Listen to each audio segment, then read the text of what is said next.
Ravi de vous retrouver pour un nouveau numéro de Défense. L'actualité sécuritaire de cette semaine, c'est bien évidemment, bonsoir Océane Nicole, cette visite de MBS, Mohamed Ben Salman aux États-Unis, et cet accord des États-Unis de vendre les F-35. Tout à fait. Jusqu'à présent, seul Israël en avait au Moyen-Orient et Donald Trump a approuvé une vente. Alors attention, ça doit quand même être encore une fois approuvé au Congrès américain, mais vraisemblablement, l'Arabie Saoudite devrait bientôt se doter de F-35, un contrat de plusieurs milliards de dollars, parce qu'il faut savoir qu'un seul avion F-35, ça coûte quand même 82 milliards de dollars, donc ça fait beaucoup d'argent. En plus de ça, il y aura à la fois des F-35, mais aussi 300 chars américains dans ce contrat, ainsi qu'une coopération nucléaire civile. On rappelle que les F-35, c'est ces avions de combat américains qu'on appelle furtifs parce que justement, ils passent au travers des radars. C'est pourquoi beaucoup de pays le souhaitent. C'est l'un des avions à réaction les plus avancés. Pardon ? C'est comme vous dans la rédaction, exactement. Vous passez entre Je passe partout. Et c'est l'un des avions à réaction les plus puissants, les plus avancés au monde. Et il a aussi une capacité de recueillir des informations et de les transmettre directement au sol, en mer ou via d'autres appareils. C'est pour ça que beaucoup de pays le souhaitent. Et l'Arabie Saoudite devrait donc être bientôt, vraisemblablement, le deuxième pays du Moyen-Orient à en avoir après Israël. C'est pourquoi on est un petit peu inquiet, du moins Israël est un petit peu inquiet du fait que l'Arabie Saoudite se dote de ces appareils. L'autre actualité, c'est le rejet du Hamas de la résolution des Nations Unies. Tout à fait, qui a été adoptée, approuvée en début de semaine. La résolution proposée par les États-Unis sur cette fameuse force internationale de stabilisation qui serait dans la bande de Gaza. Pour le Hamas, on rejette en bloc tout simplement parce que ce sont des exigences qui ne répondent pas justement aux exigences des Palestiniens et ça va trop dans le sens d'Israël selon l'organisation terroriste. Les États-Unis qui essayent quand même de parler un petit peu au Hamas. Il devait y avoir une réunion qui était tenue ces prochaines heures en Turquie entre Steve Witkoff et un haut responsable du Hamas, Khalil al-Khaya. Finalement, ça a été annulé au dernier moment selon les médias libanais. L'objectif du Hamas, c'était de montrer un petit peu les exigences que souhaite l'organisation terroriste, mais pour l'instant, ça a été annulé. Ce qui est sûr, c'est que cette fameuse deuxième phase tâtonne encore et les États-Unis souhaitent absolument, on rappelle qu'elle inclut le désarmement du Hamas, l'installation de cette force de stabilisation ainsi que le retrait encore des forces de Tsahal justement dans la bande de Gaza. C'est complet. Merci Océane Nicole. Daniel Flexer, ancien cadre du Mossad et ancien pilote de chasse, les États-Unis ont donc confirmé la vente des F-35 aux Saoudiens. Est-ce que pour vous, vous êtes comme l'appareil sécuritaire inquiet ou vous dites qu'il n'y avait pas grand-chose à faire ?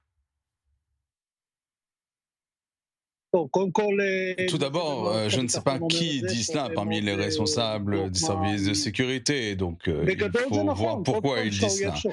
En principe, c'est vrai, si votre ennemi reçoit des armes sophistiquées, ça n'est pas une bonne chose pour vous. Mais regardons les choses à une échelle un peu plus large et voyons la situation géopolitique qui est au moins aussi importante que la situation militaire. Alors tout d'abord, sur le plan géopolitique, il est préférable que l'Arabie Saoudite ait des armes que nous pouvons d'une manière ou d'une autre contrôler, même si effectivement cela crée une certaine menace.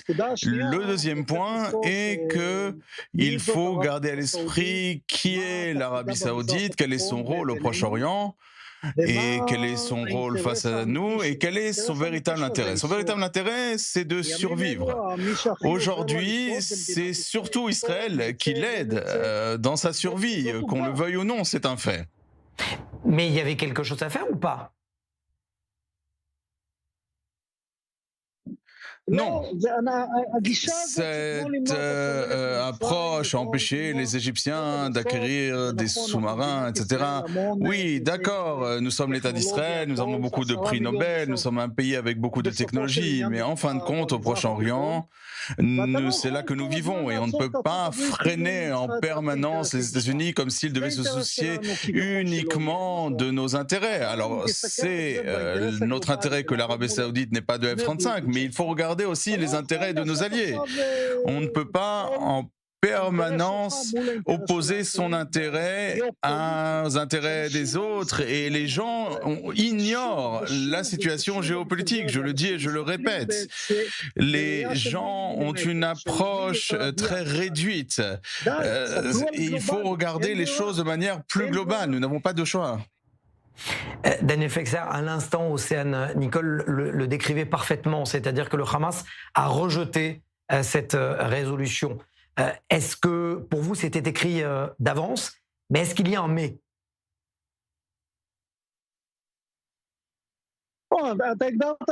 Non, vous l'avez bien décrit, c'était quelque chose qui était couru d'avance. C'est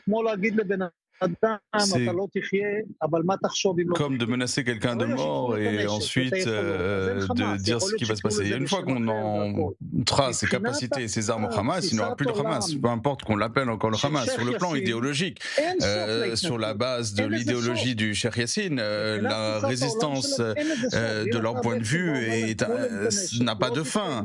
On peut leur dire on prendra les armes, on les empêche de se battre, eh bien il n'y a plus de Hamas.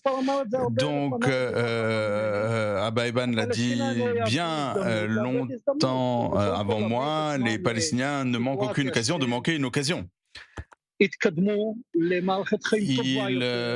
chaque fois, ils ont l'occasion d'avancer et de vivre mieux et d'être mieux éduqués, mais ils ne veulent pas apparemment. Dernière question, il y a visiblement des opérations commando israéliennes à l'intérieur de la bande de Gaza contre les chefs terroristes du 7 octobre, notamment contre les ravisseurs de la famille Bibas.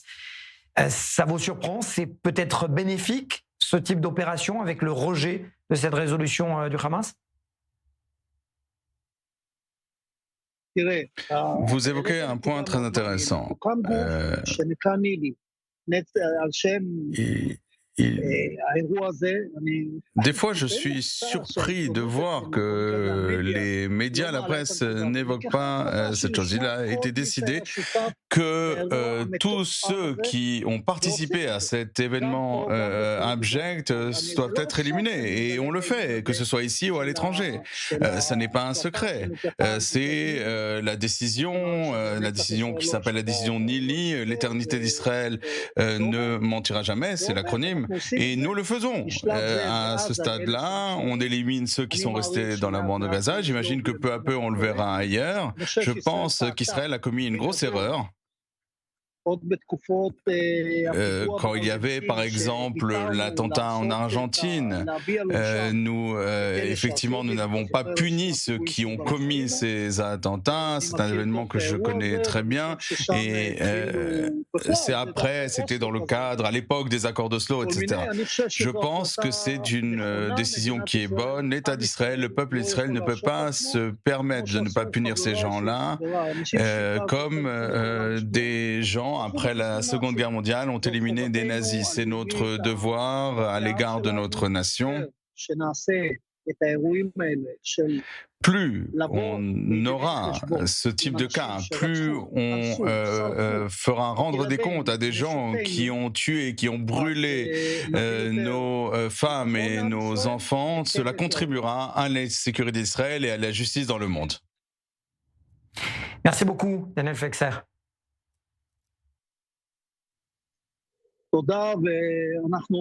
Merci et nous sommes sur la bonne voie, nous sommes vraiment sur la bonne voie.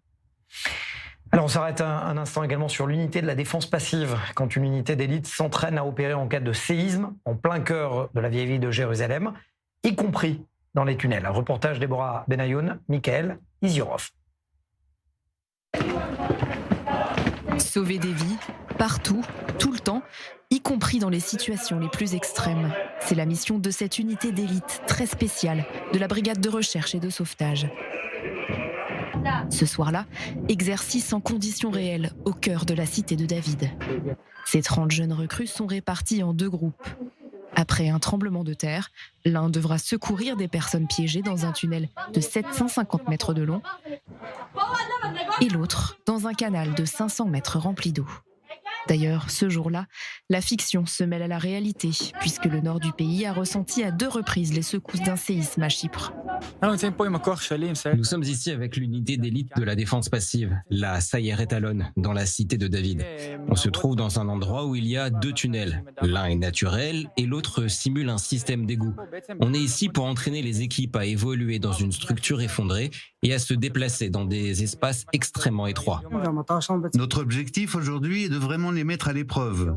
Cet exercice est un entraînement nocturne, un exercice surprise. Ils arrivent ici, à la cité de David, et doivent localiser des personnes coincées, puis les évacuer sur 1500 mètres dans un premier parcours, puis 1000 mètres dans un second parcours, cette fois dans l'eau. Après quelques instants de briefing, place à l'action sur les 2 terrains. Je forme chaque soldat à devenir le meilleur combattant possible dans le domaine du sauvetage. Je viens leur montrer le niveau d'exigence pour qu'ils deviennent les meilleurs atouts possibles pour leur unité. Notre objectif aujourd'hui est de les endurcir, de les préparer à l'incertitude. On les a mobilisés en pleine journée, en pleine routine, sans leur dire où ils allaient. Ensuite, ils ont reçu un rapport avec la localisation exacte. Ils sont arrivés ici après avoir reçu les connaissances nécessaires et nous travaillons maintenant à renforcer leur résilience mentale. C'est comme ça qu'on forme un sauveteur efficace et solide. Alors vous le voyez, c'est dans ce tunnel que le blessé va passer puisqu'il a été récupéré par les sauveteurs, mais c'est extrêmement étroit. Même moi, je passe, mais je suis obligée de me baisser parce que c'est un chemin extrêmement étroit. Et donc, c'est dans ces 750 mètres que les sauveteurs doivent ramener le blessé dans des conditions, vous l'imaginez, extrêmement complexes. Et pas question de traîner. La chorégraphie est millimétrée et chacun connaît son rôle. Après avoir sauvé une première victime, les soldats sauveteurs entendent des cris. Une autre personne doit être secourue. Mission accomplie. Et pendant ce temps, de l'autre côté, les pieds dans l'eau, on s'active également pour venir en aide à la blessée. Trempé, mais heureux du résultat. L'exercice que nous avons réalisé est un entraînement que nous n'avions jamais fait jusqu'à présent. Je dois dire que c'est un entraînement très exigeant, mais nous en avons tiré énormément d'enseignements pour la suite. C'est aussi quelque chose de très important, savoir mieux faire la prochaine fois. Je suis certain que lorsque nous reviendrons ici, nous monterons encore d'un niveau et nous réussirons.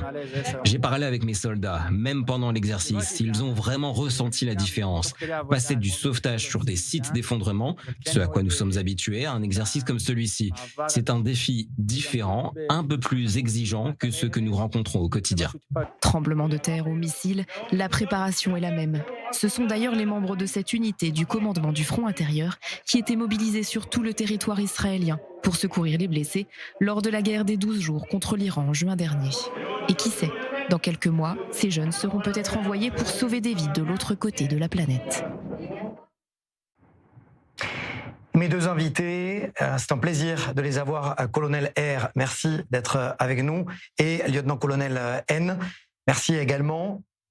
J'ai envie de vous poser la question et décidera qui veut répondre en premier. Vous êtes ceux qui accueillaient ou qui ont accueilli plus exactement les otages lorsqu'ils ont atterri en Israël. Et il y a une expression en hébreu, on dit l'inchot, atterrir au sol. Comment ça se passe? Comment vous les accueillez? Qu'est-ce que vous leur...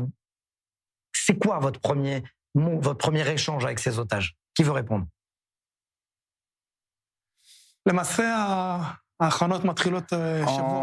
réalité, les préparatifs commencent une semaine à l'avance. Lorsqu'on a des nouvelles sur le retour d'otages, on commence au niveau de l'unité à se préparer, à les accueillir.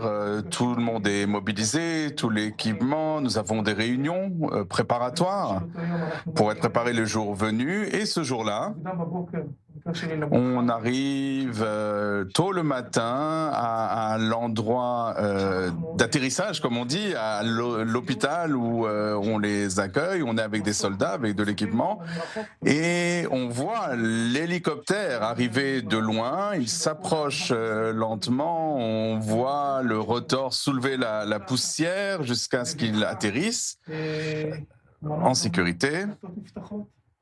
Et le moteur s'éteint, les portes s'ouvrent, et à ce moment-là, on voit à l'intérieur de l'aéroport les otages avec leurs proches, et notre rôle, c'est de les accueillir et de les faire entrer jusqu'à l'intérieur de l'hôpital. C'est très émouvant. Je sens l'émotion, je ressens l'émotion vraiment à travers votre voix. Bien évidemment, le téléspectateur ne peut pas voir votre visage. Colonel R, est-ce qu'il y a eu un otage qui vous a dit « Pousse-toi, laisse-moi tranquille ».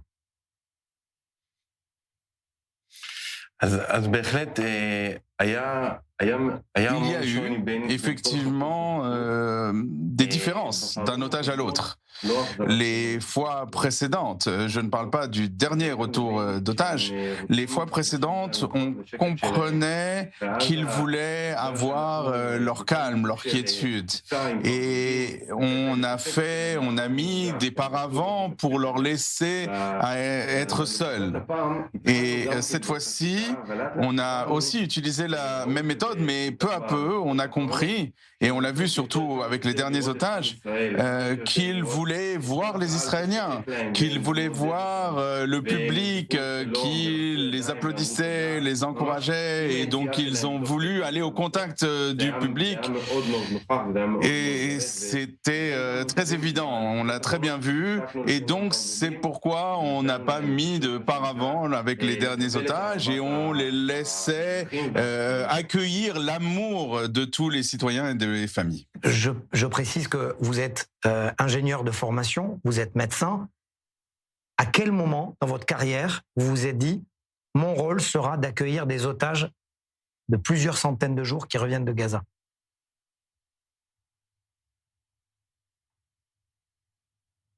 Je pense que c'est quelque chose que je n'aurais jamais imaginé. C'est un événement historique et je suis heureux que ce soit mon bataillon, celui que je commande, qui ait eu le mérite d'accomplir une telle mission, une mission d'une telle importance. Je suis heureux que cela soit arrivé. Je suis heureux que tous les otages vivants soient revenus. C'est une grande joie pour tout notre peuple. Vous voulez réagir aussi ? Personne ne vous prépare à un tel événement. C'est quelque chose d'extrêmement émouvant. Moi, je sens que j'ai beaucoup de chance de faire partie d'un événement historique. Et entre autres, aussi bien mon collègue que moi-même, nous sommes à la tête de bataillons qui ont d'autres activités, énormément d'autres, surtout sur le plan médical. Et de voir ces hélicoptères, en général, ces hélicoptères transportent des blessés. Mais là, on a des hélicoptères qui ramènent un otage. De mon point de vue, c'est cela qui a été le plus émouvant. Et c'est cela, ça a été un cercle qui s'est refermé, un peu la guerre qui se refermait. Vous êtes tous les deux papas. Qu'est-ce que vous retiendrez ? Une émotion, un regard, un mot que vous allez pouvoir raconter à vos enfants et petits-enfants de l'histoire que vous avez vécue lorsque vous étiez en première ligne de cette histoire. Alors, quand j'y réfléchis à la maison et quand mes enfants me demandent alors qu'est-ce que tu as ressenti, qu'est-ce que ça t'a apporté, c'est la rencontre personnel avec ces otages qui reviennent.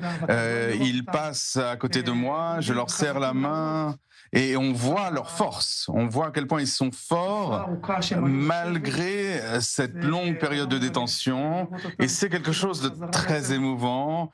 Ils recommencent leur vie. Ils recommencent à se lancer sur la voie de la vie quotidienne. C'est très émouvant. Et surtout, c'est une fierté immense. Nous sommes très fiers qu'en tant que peuple, nous respections nos engagements, que chaque personne qui a été enlevée, qui a été prise à ce peuple, eh bien, nous faisons en sorte de le ramener à la maison. C'est très émouvant et c'est très important en tant que peuple, en tant que nation. Je ne peux pas conclure cette interview sans vous poser cette question-là. Messieurs, vous n'êtes pas malades. Vous portez un masque aujourd'hui pour des raisons de sécurité parce que le monde traque les soldats de l'État d'Israël, alors que vous êtes des personnes qui sauvaient la vie, qui protégeaient la vie. Qu'est-ce que vous ressentez à ce moment-là où vous êtes obligé de vous cacher et de cacher votre visage ? C'est la réalité dans laquelle nous vivons aujourd'hui, c'est la situation dans le monde et c'est notre manière aussi de dire au monde ce qui se passe véritablement, de raconter ce que fait Tsahal. Alors, si on doit cacher notre visage, peu importe, nous avons un message à adresser au monde en tant que soldats de l'armée de défense d'Israël. Nous devons expliquer l'importance de ce que nous faisons, la justesse de notre cause et la manière que nous avons d'agir, nous agissons de manière juste. Moi, je peux vous dire qu'à titre personnel, en tant que médecin, puisque c'est ma deuxième casquette, j'ai fait le serment d'Hippocrate. Et à chaque fois que je me rends quelque part, c'est pour faire le bien. Peu importe s'il s'agit de traiter un soldat ou quiconque d'autre. Moi, ma croyance, c'est que je suis là pour faire le bien, puisque je suis médecin. Et il est dommage que les gens ne voient pas cela. Peu importe leur origine, leur religion, leur couleur de peau. Merci, messieurs, d'avoir été avec nous. C'est moi qui vous salue. Merci beaucoup. Merci, messieurs. Merci à vous. Et pour refermer cette première partie de défense, Simon Bretols, merci d'être avec nous depuis le salon de la défense Minipol à Paris. Je vois donc vous êtes exposant à l'intérieur de ce salon. Israël est bien à Paris. C'est une réussite, c'est une victoire? C'est une victoire après 2 ans de disette, comme on dit. Le pavillon israélien est bien là. Et il est très touffu, il est très demandé et il est beaucoup visité, absolument. Alors, avant de parler des Israéliens, qu'est-ce que vous proposez vous-même? C'est important. Alors moi, je propose du matériel israélien essentiellement. Donc du matériel Trango qui aide les policiers, les militaires à pouvoir s'entraîner dans des situations opérationnelles complexes. Et bien entendu de la micro-mobilité avec le matériel Easy Rider que nos amis israéliens ont l'habitude de voir dans les rues du pays, employés par la police et par l'armée. Donc nous, on diffuse ces produits-là en Europe. Effectivement, un outil pour permet d'aller plus vite et sauver des vies ou intervenir. J'aimerais vous poser la question, Simon, parce que vous êtes baladé depuis le début de ce salon. Est-ce que les Européens vont au contact des Israéliens ou il y a quand même une gêne? Disons qu'il y a malgré tout une petite gêne, mais j'ai l'impression que la gêne est en train de s'estomper. Maintenant, j'ai pas envie de crier victoire trop vite. On a subi pas mal de boycotts, pas mal de soucis ces 2 dernières années. Et on va voir, mais je trouve que les langues se délient un petit peu et je trouve qu'il y a des contacts qui sont plus faciles en tout cas que ces 2 dernières années. Ça, c'est certain. Le peut-être futur Premier ministre néerlandais a déclaré que les Israéliens étaient les meilleurs, mais dès qu'on trouvera mieux, on les boycottera. Est-ce qu'il n'y a pas une sorte d'hypocrisie en Europe de ce côté-là? Vous le vivez quasiment au quotidien. Absolument, on le vit au quotidien, mais encore une fois, le Premier ministre ou le futur Premier ministre néerlandais peut raconter ce qu'il veut. Israël, c'est les meilleurs, on est les meilleurs, et jusqu'à preuve du contraire, il n'y a personne qui peut faire ce que nous faisons en technologie, ce que nous distribuons dans le monde pour sauver des vies, pour soigner les gens. Et honnêtement, Israël est un acteur incontournable en termes de sécurité, certainement de santé aussi. Dans le monde actuel. Donc les gens peuvent dire politiquement ce qu'ils ont envie, les résultats sur les terrains sont tout à fait différents. Simon Bretols, ça fait 20 ans que vous faites ce métier. C'est parce que vous êtes invité sur i24 News que vous dites que le Made in Israel est le meilleur outil, ou parce que c'est le businessman qui parle? C'est un homme de cœur qui parle et je ne cesserai jamais de le dire. D'abord parce que c'est vrai et deuxièmement parce que j'en suis fier. On est à notre niveau des petits ambassadeurs d'Israël et on ne cessera jamais de l'être. On amène une technologie qui est phénoménale. Tous les utilisateurs de nos produits sont contents et heureux. Donc je ne vois pas pourquoi on devrait s'arrêter. Au contraire, même si on n'a pas eu facile ces 2 dernières années, Je pense que tout ça va se rétablir, ça va peut-être prendre du temps, mais ici c'est pas du tout le businessman qui parle, c'est pas du tout l'homme d'affaires qui parle, ni c'est quelqu'un qui est dans le circuit depuis maintenant même près de 30 ans et qui voit ce qui se passe. Et honnêtement, Israël reste un acteur incontournable dans le domaine de la sécurité, dans tous les domaines que ce soit. Et il faut pas avoir peur de le dire. Et le monde entier a de toute façon besoin de nos solutions. Donc jusqu'à preuve du contraire, on est incontournable. En 30 secondes, on vous écoute. Est-ce qu'on vous entend plus qu'on vous écoute? Écoutez, je pense sincèrement que oui. Je pense sincèrement que oui, parce que même les personnes qui, hier, entre guillemets, étaient sceptiques, reviennent aujourd'hui ou reviennent à tatillon. Et ils savent que pour l'instant, il n'y a pas d'autres possibilités. Et comme on le sent en Europe, la sécurité est en demande. Il n'y a pas de choix. Les gens sont en train de s'armer. Les budgets sont en train de s'ouvrir d'une manière incommensurable. Et on a de quoi répondre aux besoins. Donc honnêtement, il n'y a pas d'autre solution.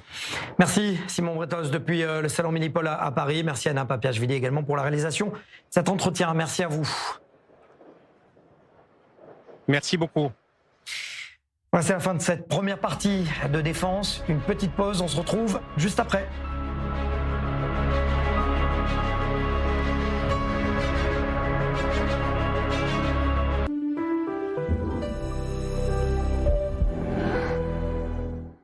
Israël Bonds soutient Israël depuis 1951, lorsque la guerre contre le Hamas a éclaté. Les Israël Bonds ont répondu à l'appel, prouvant qu'ils sont beaucoup plus qu'un investissement. Ils sont un soutien essentiel. Les Israël Bonds sont des obligations émises par l'État d'Israël.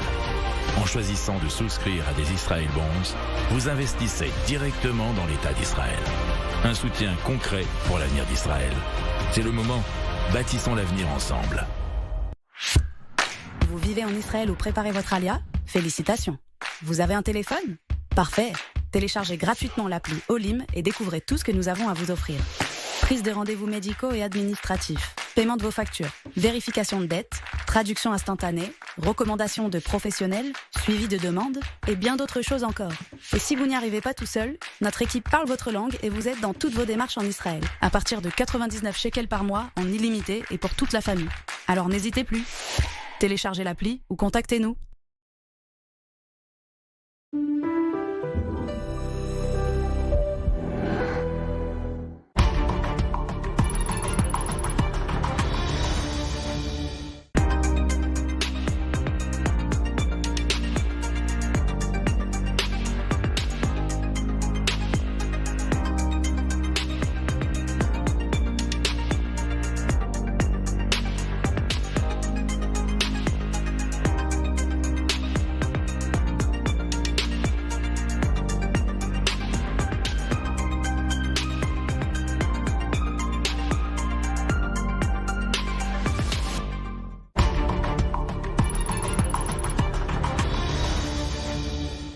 Jourdain à la mer, un État juif, un État arabe ou les deux? Ça se débat. Génocide, apartheid, terrorisme d'État. Israël accusé de tous les maux, ça aussi, ça se débat. Les Juifs bientôt chassés d'Europe? Sujet sensible, mais ça se débat. Ici, on ne bavarde pas, on s'affronte, on se confronte. Ça se débat du lundi au jeudi en direct sur i24 News. Et si vous n'êtes pas d'accord, venez en débattre. Chaque semaine, retrouvez le meilleur des 4 chaînes réunies dans une seule émission. Le point d'abord en image. Un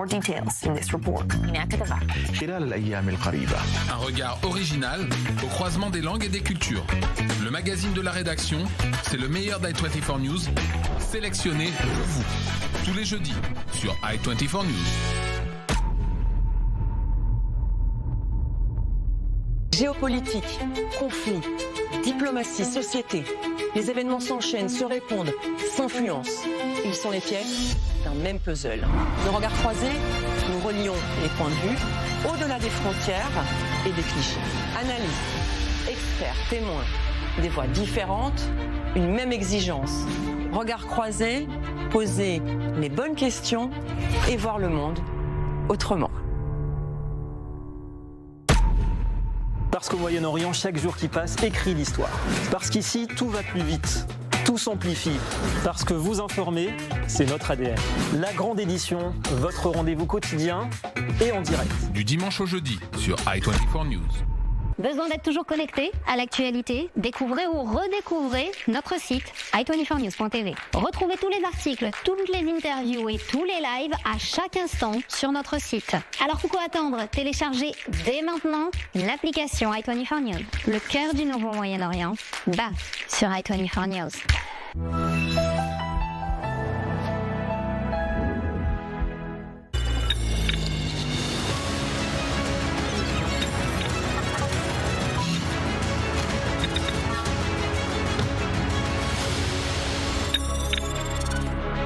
Deuxième partie de défense, et on n'arrête pas de le dire, l'armée israélienne, sans ses réservistes, ne pourrait pas être l'armée du peuple.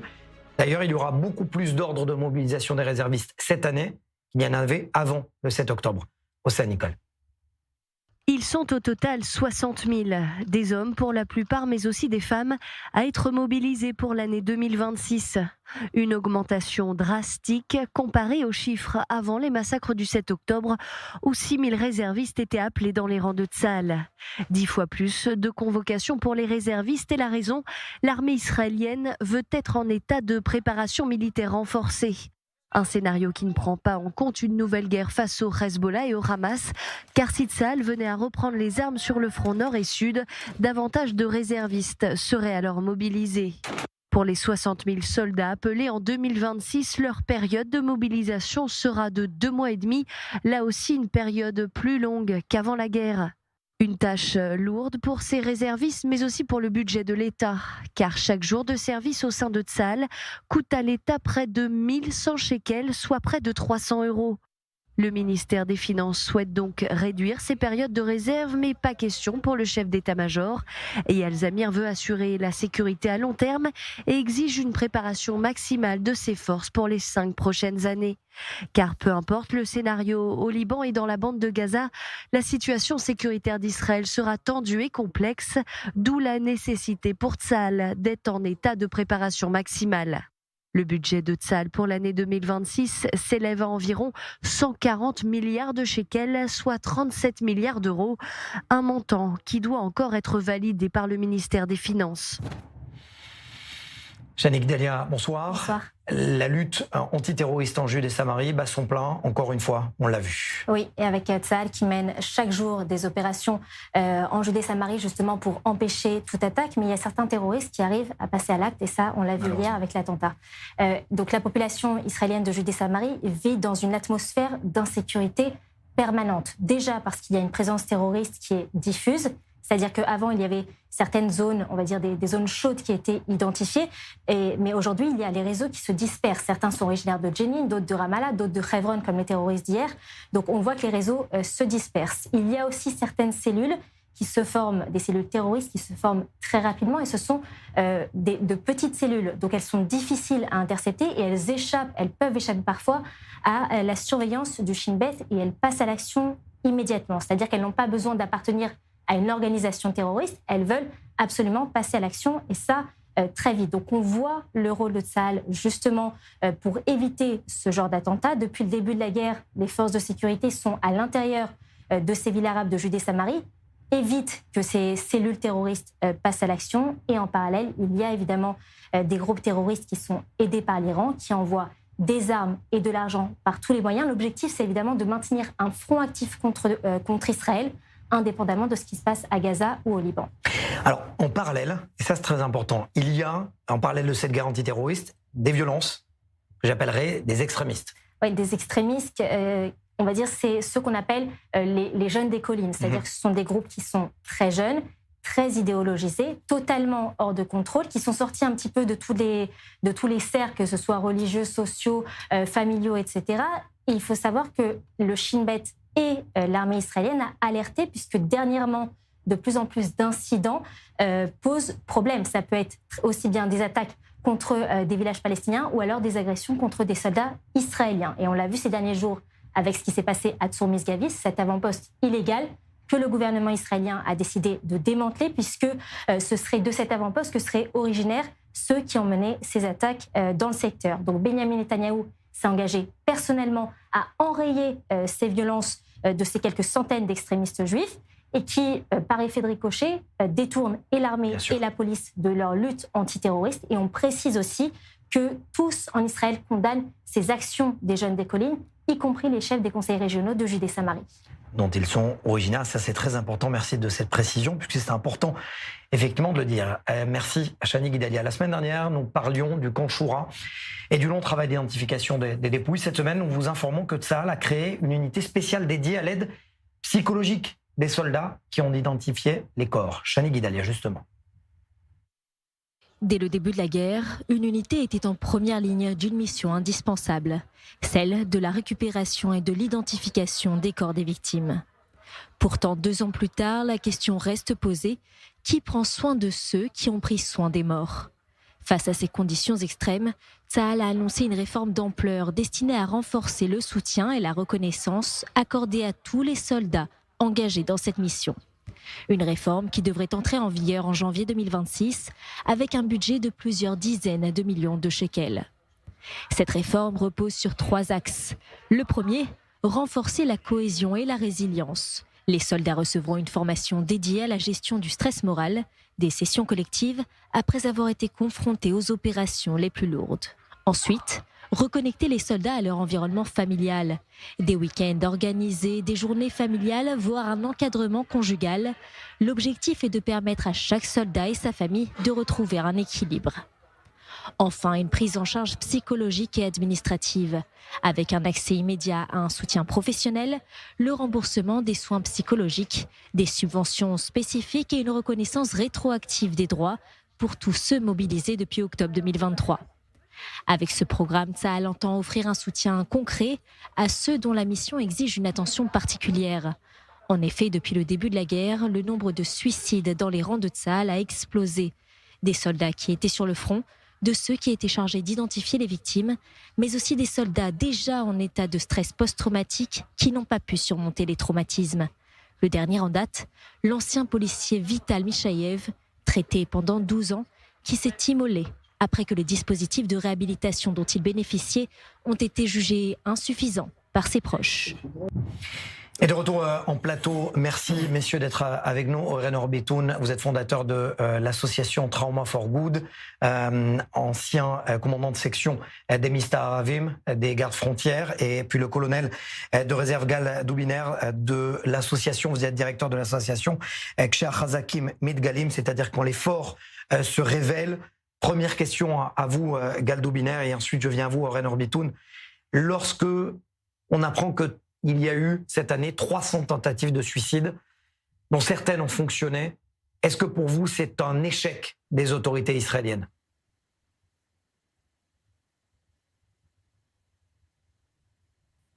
Bonjour à tous. Je ne sais pas si on peut dire que c'est un échec parce que nous sommes après 2 ans de guerre, une guerre au cours de laquelle la situation a changé au sein de notre société. Il faut bien le comprendre et les changements ont été très rapides. Alors il a fallu effectivement du temps pour le système de comprendre comment il faut prendre en compte les blessés physiques. Alors ça on connaît, on a aussi des centres d'accueil et surtout les blessures psychologiques, c'est plus complexe, parfois on ne les voit pas, on continue à mieux connaître ces blessures et malheureusement ce qu'on a vu, ces tentatives de suicide que vous décrivez, et nous avons entendu aussi parler d'autres cas tragiques, il faut comprendre qu'il y a un problème d'ampleur, mais aujourd'hui on commence à le comprendre et il faut s'organiser pour le résoudre plus vite. Et nous voyons que les choses s'accélèrent et que on entend en permanence parler de nouveaux suicides, et donc maintenant il faut prendre ce système qui sait travailler, mais il faut diriger les ressources vers les gens pour qui il est essentiel d'offrir une aide. On doit faire face à la situation actuelle et voir comment faire baisser le plus rapidement possible ce nombre de suicides et la souffrance des soldats qui souffrent de stress post-traumatique. Oren Orbitoun, À l'instant, Galdo Biner parlait d'eux comme des invisibles. Ce n'est pas nouveau. Lorsque je vous vois, vous écrivez un post sur les réseaux sociaux et vous dites « ça suffit, on en a marre d'être des invisibles ».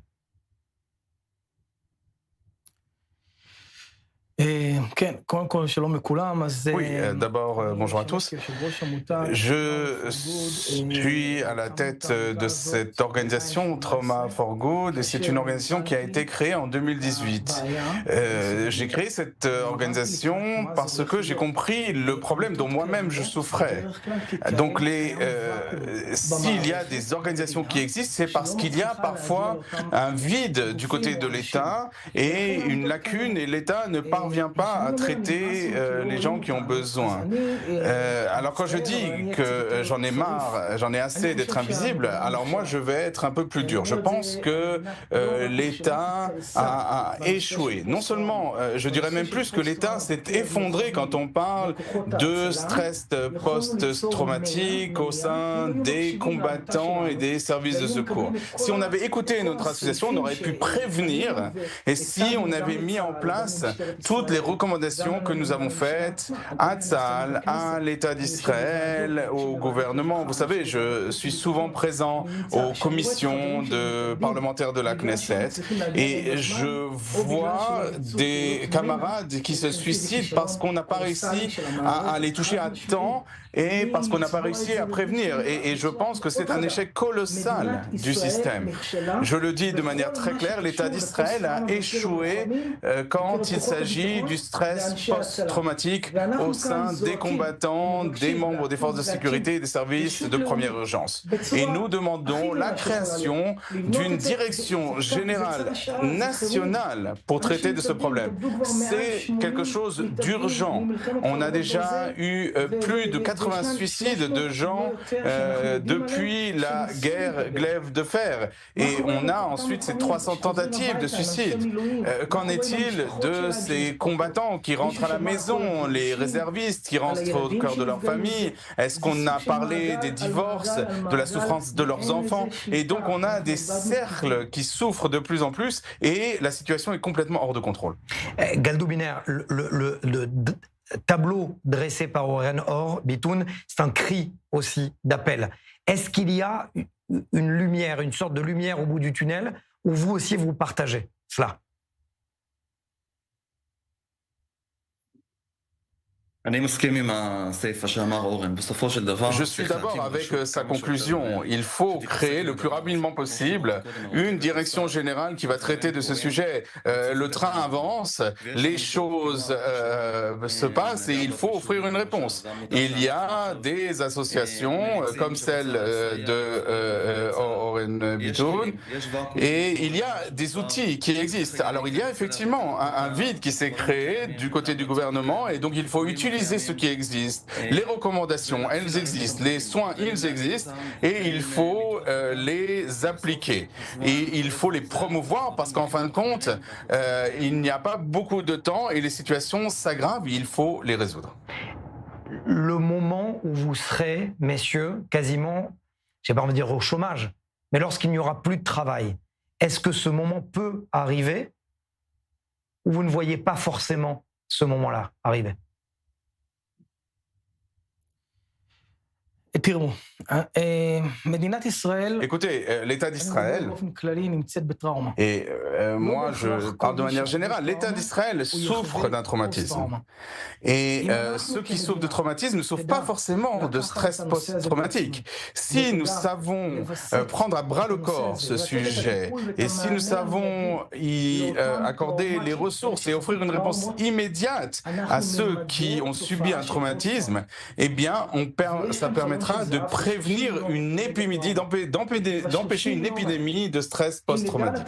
Il y a une période de 30 jours après le traumatique et si on peut offrir pendant cette période du soin aux combattants. Moi, j'ai rencontré des combattants et je les ai rencontrés chez moi. Est-ce que c'est normal que je le fasse chez moi? Non, ça n'est pas normal. Mais je ne suis ni psychologue, ni thérapeute, ni psychiatre. Moi, je suis Oren Or Bitoun. J'ai souffert, je souffre de stress post-traumatique. politique et je leur donne des outils pour les aider. Et ces outils, par exemple, leur dire d'aller voir les psychiatres militaires. Il y a des combattants qui ont repris les combats et encore ils sont arrivés après 3-4 mois et je les ai dirigés vers une unité de soins, mais ce combattant de 20 ans a mis fin à ses jours. Et personne ne l'a remarqué, mais moi j'ai vu la douleur sur son visage. Et le ministère de la Défense et l'armée s'est contenté en fait de le démobiliser pour raisons psychologiques. Et donc quand il est arrivé à l'unité de soins, eh bien il était à bout de force et il a mis fin à ses jours. Donc j'attends de l'État d'Israël qu'il prenne ses responsabilités, d'offrir une réponse appropriée, de cesser de dire on va faire ci, on va faire ça. Il faut absolument se mobiliser pour sauver des vies. Et merci de nous donner l'occasion à nos associations, de nous donner l'occasion de nous exprimer. C'est très important. Nous sommes là pour sauver des vies, pour sauver ces combattants qu'on envoie au combat. Merci beaucoup, Mathias. Galdo Biner, j'aimerais terminer rapidement sur une vidéo que j'ai vue sur les réseaux sociaux où on voit l'un des post-romains qui s'est immolé par le feu, qui fume une cigarette à côté d'une bonbonne de gaz, et son copain qui lui dit « ça t'a pas suffi, ce que tu as vécu ». Est-ce qu'on peut en rigoler? Est-ce qu'on a le droit d'en plaisanter?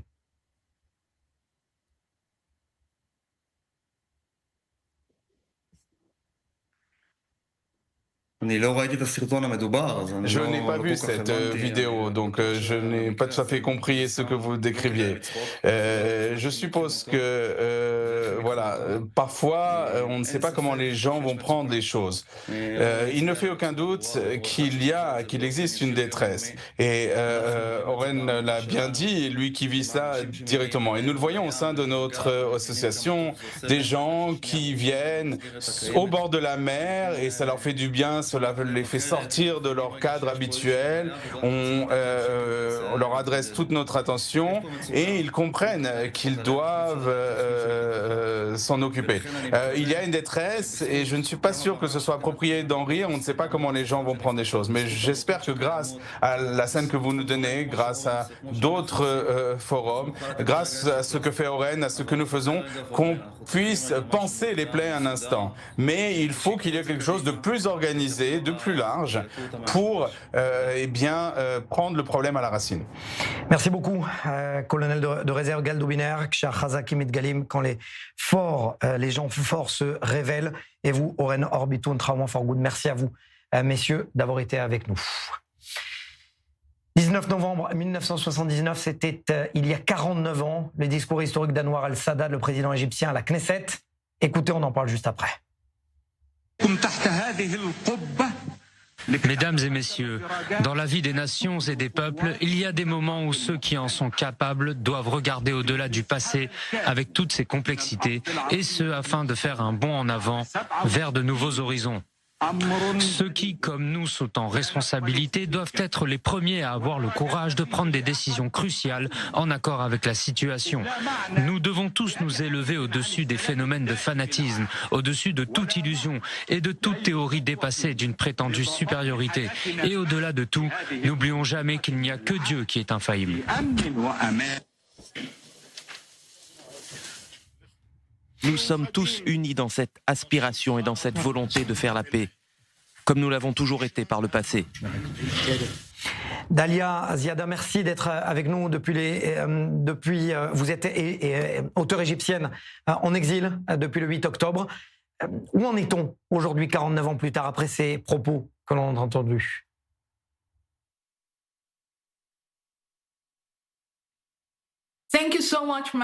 Merci beaucoup, Mathias. C'est toujours un plaisir d'être invité dans votre émission. C'est une question très difficile que vous me posez. Où en sommes-nous aujourd'hui? Malheureusement, je pense que nous sommes revenus en arrière. Il y a une nouvelle glorification de l'idéologie que le président Sadat, Anwar al-Sadat, cette idéologie contre laquelle il a essayé de se révolter en allant à la Knesset et en disant aux Israéliens: faisons la paix. Et il a d'ailleurs payé de sa vie la lutte contre cette idéologie. Aujourd'hui, plus de 40 ans après, nous sommes de nouveau dans un cadre où on promeut le panarabisme, le pan-islamisme et toute cette haine qui est justifiée par l'existence même de l'État d'Israël dans la région. Et je suis désolé de le dire aujourd'hui, mais tout ce pourquoi le président Sadat a combattu, tout ce pourquoi il a payé sa vie est en train de s'effondrer. Mais pourquoi ce sont les Israéliens qui se déplacent en Égypte et plus les Égyptiens qui viennent en Israël?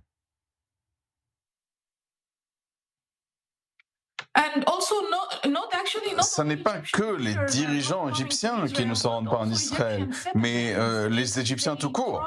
Si un citoyen égyptien se rend en Israël, ne serait-ce que pour faire du tourisme, eh bien, ils seront considérés comme suspects. Pas en Israël, mais en Égypte. Ils seront soupçonnés pendant le reste de leur vie. Et la distance, c'est seulement 45 minutes de vol entre le Caire et Tel Aviv.